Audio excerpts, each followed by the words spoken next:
Pahirapan ang pagkuha ng mga litrato at video sa dating malawak na palayan o rice field sa loob ng UP Diliman.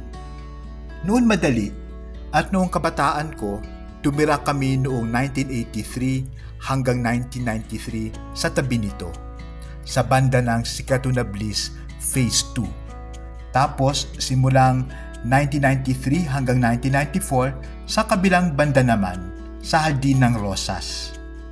Wala pang mga bakod noon sa aking pagkakatanda. Pero ngayon, di na siya isang buong malaking palayan end-to-end. Nababakuran na siya at nahati na lang siya sa tatlong maliliit at magkakahiwalay na mga palayan o rice plots. Saka pahirapan pang lapitan at kunan ng litrato at video dahil may mga nagbabawal na mga security guards. Medyo dumiskarte na lang tayo at lumusod sa kung saan-saan at nagtagumpay naman.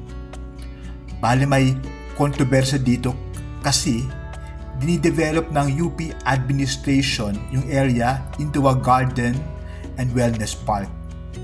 At isang bone of contention dito ay yung historical value ng dating mas malawak na palayan.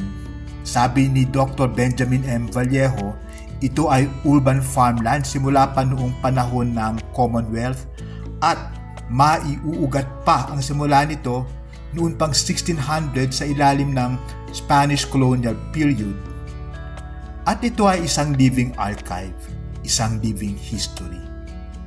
Sagot naman ng UP admin, oral tradition lang daw iyon at walang matibay na ebidensya kung kailan talaga unang sinaka ito bilang palayan. Pero di rin naman officially ma-pinpoint ng UP admin kung kailan talaga nagsimula ang palayan na ito.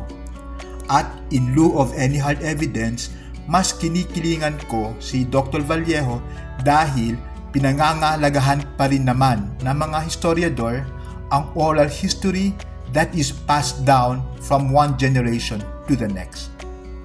May mga link sa mga artikulo tungkol sa land issue nito sa description box ng video. Maraming salamat!